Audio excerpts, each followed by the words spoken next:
City union bank all in one ஆப்ல இருந்து video KYC மூலமா வீட்ல இருந்தே பேங்க் அக்கவுண்ட் ஓபன் பண்ணலாம். வீடியோ கால்லயே வெரிஃபிகேஷன் முடிஞ்சிரும். City union bank. தமிழ்நாட்டைச் சேர்ந்த நடிகர் திரு கமலஹாசன் அவர்கள் தாய்மொழி தமிழ் மொழியிலிருந்து பிரிந்த மொழிகள்தான் தமிழ்நாட்டை சுற்றி இருக்கிற அண்டை மாநிலங்களில் பேசப்படுகின்ற மொழி என்கிற அடிப்படையிலும் அந்த படம் கர்நாடகத்தில் வெளியாக இருக்கின்ற சூழலில் கர்நாடகத்தைச் சேர்ந்த ஒரு திரைப்பிரபலத்தை அருகாமையில் அமர வைத்து கொண்டு நாம் எல்லாம் ஒரு தாய் குடும்ப உறவுகள், நாம் எல்லாம் ஒரு மொழி குடும்பத்திலிருந்து பிரிந்தவர்கள் என்கிற ஒரு அண்டை மாநில நட்புணர்வை திரைத்துறையில் போற்றுகின்ற வகையில் சொன்ன கருத்து தான் தாய்மொழி தமிழ் மொழியிலிருந்து பிரிந்ததுதான் கர்நாடகத்தில் பேசப்படுகின்ற கன்னட மொழி என்கிற கருத்தை அவர் பதிவு செய்தார். இது எந்த விதத்திலும் தவறான கருத்து அல்ல. ஆனால் இதற்காக கர்நாடகத்தினுடைய காங்கிரஸ் முதலமைச்சர் சீதாராமையா அவர்களும் துணை முதலமைச்சர் திரு சிவக்குமார் அவர்களும் பாரதிய ஜனதாவினுடைய எதிர்க்கட்சி தலைவர்களும் அமைச்சர் பெருமக்களும் தொடர்ந்து கன்னடர்களாகிய எங்களை அவமானப்படுத்தி விட்டீர்கள், அசிங்கப்படுத்தி விட்டீர்கள் என்று மொழி உணர்வை அங்கு தூண்டி அதன் ஊடாக ஒரு அரசியல் லாபத்தை தேடுகிற அந்த முயற்சியை மிக வன்மையாக நான் கண்டிக்கிறேன். அதோடு அரசியல்வாதிகள் அந்த பணியை செய்தார்கள் என்றால் அடுத்த சில நிமிடங்களில் அங்கு இருக்கிற கர்நாடக மாநிலத்தில் இருக்கிற கன்னட அந்த ஃபிலிம் சேம்பர் என்று சொல்லக்கூடிய திரைத்துறையினரும் மிக கடுமையாக கமலஹாசன் அவர்களை எதிர்த்து தமிழர்களுக்கு எதிரான வக்கரமான வார்த்தைகளை வெளியிட்டிருக்கிறார்கள். இதை மிக வன்மையாக நான் கண்டிப்பதோடு அவர்கள் இதுபோன்று நடந்து கொள்ளக்கூடாது என்பதையும் நான் கர்நாடக மாநிலத்தில் இருக்கிற திரைத்துறையிற்கு வேண்டுகோளாக வைக்கிறேன். உங்களுடைய படம் KGF பகுதி 1 பகுதி 2 என்று இங்கு பல நாள் ஓடியது. நூற்றுக்கணக்கான கோடி வசூலை அது அள்ளி சென்றது. எங்கேயாவது தமிழர்களாகிய நாங்கள் அது கர்நாடகத்தைச் சேர்ந்த ஒரு சூப்பர் ஸ்டார் நடித்த படம், அந்த படத்திற்கு இப்பொழுது கொட்டி கொடுக்கிறீர்களே என்கிற கேள்வியை எந்த தமிழனும் இங்கு எழுப்பவில்லை. ஆனால் இன்றைக்கு கன்னட வேதிய கும்பல்கள் 300 கோடி ரூபாயை நீ இன்றைக்கு 3 மடங்கு சம்பாதிப்பதற்கு கர்நாடகத்தில் உன் படத்தை திரையிடுகிறாயா, நீ பகிரங்கமாக மன்னிப்பு கேட்கவில்லை என்றால் நீ தெருக்கோடிக்கு தான் செல்ல வேண்டும் என்று சொல்லி திரையரங்களை அடித்து நொறுக்குவது, அந்த பதாகைகளை கொளுத்துவது, கமலஹாசனை இழிவு செய்வது என்று கூறிக்கொண்டு ஒட்டுமொத்த உலக தமிழர்களின் தாய்மொழியான எங்கள் தமிழ் மொழியை அவமானப்படுத்துவதை ஏற்றுக்கொள்ள முடியாது. ஆக இந்த நிலை அங்கு தொடர்கிற ஒரு சூழலில் திரு கமலஹாசன் அவர்கள் கர்நாடக உயர்நீதிமன்றத்தை நாடிய போது உயர்நீதிமன்றத்தினுடைய நீதியரசர் ஒரு கர்நாடக மாநிலத்தைச் சேர்ந்தவர், அவர் தன்னை ஒரு கன்னடர்களின் பிரதியாக நினைத்து கொண்டு அரசியல் சாசன பிரிவுகளுக்கு நேர் மாறாக திரு கமலஹாசன் அவர்களை நீ என்ன மொழியில் அறிஞரா, வரலாற்று பேராசிரியா என்று கேள்வி எழுப்பி மிக கடுமையான சொற்றொடர்களை பயன்படுத்தியிருப்பதை நான் ஏற்கவில்லை, அதை நான் எதிர்க்கிறேன்.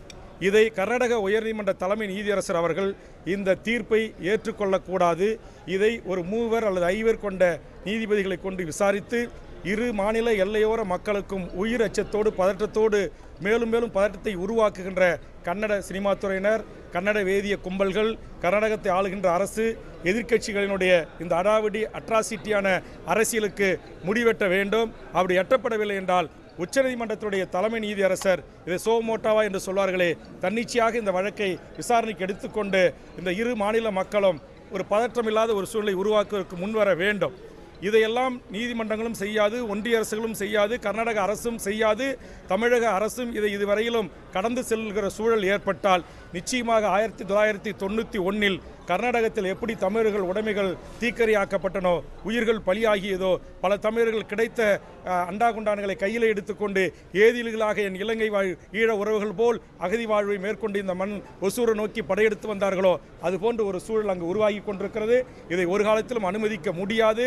இந்த நிலை அங்கு நீடித்தால் தமிழர்களாகிய நாங்கள் காவேரி சிக்கல் வருகின்ற போது, முல்லை பெரியார் சிக்கல் வருகின்ற போது, பாலாட்டு சிக்கல் வருகின்ற போது தொடர்ந்து தமிழர்களின் எண்ணற்ற உயிர்கள் தான் பலியாகிறது.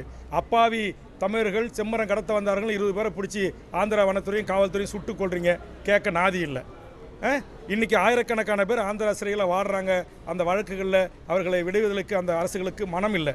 காவேரி சிக்கல் வருகின்ற போதெல்லாம் தமிழர்கள் கர்நாடகத்தில் தாக்கப்பட்டு வீடுகளை கொளுத்துவது, பேருந்தை கொளுத்துவது, லாரி டிரைவரை பிடிச்சி அரையமனமாக்கி தோப்புக்காரனை போட வைப்பது, பள்ளி கல்லூரிக்கு படிக்க போன மாணவர்களை அவர்களை அடித்து துன்புறுத்துவது, காவேரி நீராக கேட்பீர்கள் என்று சிறுநீரை வாயில் கழிப்பது, இதெல்லாம் மனித குல விரோதமான செயல்களை தொடர்ந்து கர்நாடக வெறியர்கள் செய்து வருகிறார்கள்.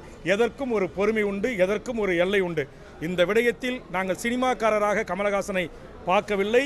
என் தாய்மொழி தமிழினுடைய பெருமிதத்தை வரலாற்று அறிஞர்கள், அமெரிக்காவிலிருந்து மொழியியல் அறிஞர்கள் கருத்து தெரிவித்திருக்கிறார்கள், ஆஸ்திரேலியா மொழியியல் அறிஞர்கள் கருத்து தெரிவித்திருக்கிறார்கள். இன்றைக்கு தொல்காப்பியம் 5000 ஆண்டுகளுக்கு பழமையானது என்று இந்திய அரசு ஏற்றுக்கொண்டிருக்கிறது. என்னுடைய பண்ருட்டி அருகே மருங்கூர் கிராமத்தில் 5000 ஆண்டுகளுக்கு முன்பு இரும்பு பயன்படுத்தப்பட்டிருக்கிறது என்பதை தமிழில் இன்றைக்கு அங்கு பதிவு செய்திருக்கிறது, ஆவணங்கள் கிடைத்திருக்கிறது.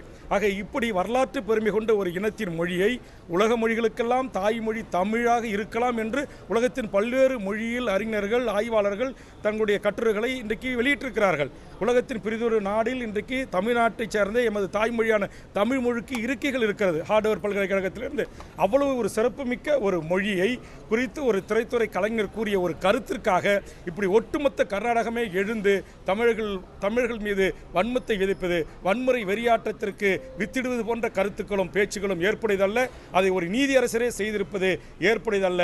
நீதி பரிபாலன முறைக்கே இது தீங்கானது, இந்தியாவினுடைய ஜனநாயகத்துக்கே பேராபத்து விளைவிக்கக்கூடியது என்கிற அடிப்படையில் ஒன்றிய நம்முடைய உச்சநீதிமன்றத்தினுடைய தலைமை நீதியரசர் இதை கண்டிக்க வேண்டும் என்று நான் வேண்டுகோள் வைக்கிறேன். அங்கு உள்ள நீதிமன்றத்தில் ஈகோ பார்க்கக்கூடாது, கமலஹாசன் உடனடியாக மன்னிப்பு கேட்கணும் அப்படின்னு சொன்னார். நான் கேட்குற கமலஹாசன் தன்னுடைய படத்தில் வர்ற காட்சி, பாடல் வரிகள், கதை அம்சங்களை குறித்து அவர் ஒரு கருத்தை அவர்கள் மனம் புண்படுபடுகின்ற வச்சிருந்தால் அதை நீக்கலாம், அதுக்கு வருத்தம் கேட்கலாம், மன்னிப்பு கேட்கலாம், தவறில்லை. ஆனால் இது தாய்மொழி தமிழிலிருந்து சில சொற்கள் சமஸ்கிருதம் சேர்க்கப்பட்டு தான் இன்றைக்கு பல மொழிகள் உருவாகி இருக்கிறது என்பதை கமலஹாசன் சொன்னார். இந்தியாவில் எத்தனை மொழியில் அறிஞர்கள் சொல்லியிருக்காங்க. அமெரிக்காவினுடைய அலெக்சோயில்னு சொல்லக்கூடிய ஒரு மொழி அறிஞர் சொல்லியிருக்கிறான், ஆஸ்திரேலியா மொழி அறிஞர் சொல்லியிருக்காங்க. தமிழ்நாட்டை சேர்ந்த எத்தனையோ பாவாணர்லேருந்து பாவேந்தர்லேருந்து நம்முடைய தஞ்சை பல்கலைக்கழகத்தினுடைய சொல்லாய்வுத்துறை தலைவராக இருந்த ஐயா அருளியாரிலிருந்து, எத்தனை ஐயா இறைக்குருவனார்லேருந்து, எத்தனை கீப்பா அரவாணன்லேருந்து, அவை நடராஜிலிருந்து எத்தனை கல்வியாளர்கள், எத்தனை வேந்தர்கள் சொல்லியிருக்கிறார்கள். ஆனால் இன்றைக்கு இது உண்மை. தாய்மொழி தமிழிலிருந்து தான் பக்கத்து மாநிலம், அண்டை மாநிலங்கள், புரிதொரு சகோதர மாநிலங்களில் மொழி இருக்குது என்ற ஒரு கருத்தை சொன்னார். அதுவும் எதுக்காக சொன்னார்னா, இங்கே இந்த காவேரி போன்ற பிரச்சனைகளை 2 மாநிலங்களுக்கு பிரச்சனை வருதுன்றால அந்த நடிகர் அங்கே ஒரு சூப்பர் ஸ்டாராக போற்றப்படுகின்ற ஒரு நடிகரை வைத்துக்கொண்டு, என் தாய்மொழி குடும்பத்திலிருந்து பிறந்து வளர்ந்தவர் தான் நீர், அதனால் உன்னுடைய படம் இங்கே வெற்றி ஆகணும் அப்படின்ற மாதிரி அவர் வாழ்த்துக்கின்ற வகையிலும் 2 மாநில மக்களுக்கு ஒரு நட்புறவை ஏற்படுத்துகின்ற ஒரு கருத்தாகத்தான் கமலஹாசன் அங்கே பேசினார். ஆக அதற்கு இன்றைக்கு மன்னிப்பு கேட்கணும்னு சொல்வது என்பதும் நீதி அரசரை இப்படி விவேகானம் கற்பிப்பது என்பது உண்மையிலே ஏற்புடையது அல்ல. நான் பத்திரிகை ஊடகத்தின் முன்பாக கமலஹாசனுக்கு சொல்கிறேன், இது உங்களுடைய திரைப்படம் சார்ந்த, நடிப்பு சம்பந்த, பாடல் சம்பந்த, கதையம்சம் சம்பந்த விடயங்களாக இருந்தால் கூட உங்கள் படம் வெளியாக வேண்டும் என்பதற்காக நீங்கள் மன்னிப்பு கேட்கலாம். இது உலகத்தில் வாழ்கின்ற 12 கோடி மக்களின் தாய்மொழியான தமிழுக்கு ஏற்பட்டிருக்கின்ற மாபெரும் ஒரு இழக்கை நீங்கள் வரலாற்றில் ஏற்படுத்தி விடாதீர்கள். வெறும் பணத்திற்காக அல்லது சில கோடிகளுக்காக மன்னிப்பை கோரி எங்கள் உலக மொழிகளுக்கெல்லாம் தாய்மொழி தமிழ் என்று தமிழரை அல்லாத பிற நாட்டவர்கள் ஏற்றுக்கொண்டிருக்கிற அந்த உன்னத மொழிக்கு பெருமை சேர்க்கின்ற வகையில் தான் உங்கள் நடவடிக்கை இருக்க வேண்டுமே தவிர அதற்கு சிறுமை சேர்க்கின்ற வகையில் இருக்கக்கூடாது என்கிற ஒரு தாழ்மையான வேண்டுகோளை நான் கமலுக்கு வைக்கிறேன். இதுவரையிலும் கமலஹாசன் அவர்கள் மன்னிப்பு கோர மாட்டேன் என்று அவர் எடுத்த அந்த நிலைப்பாட்டை தமிழக வாழ்வுரிமை கட்சியின் சார்பாக நான் ஆதரிக்கிறேன்.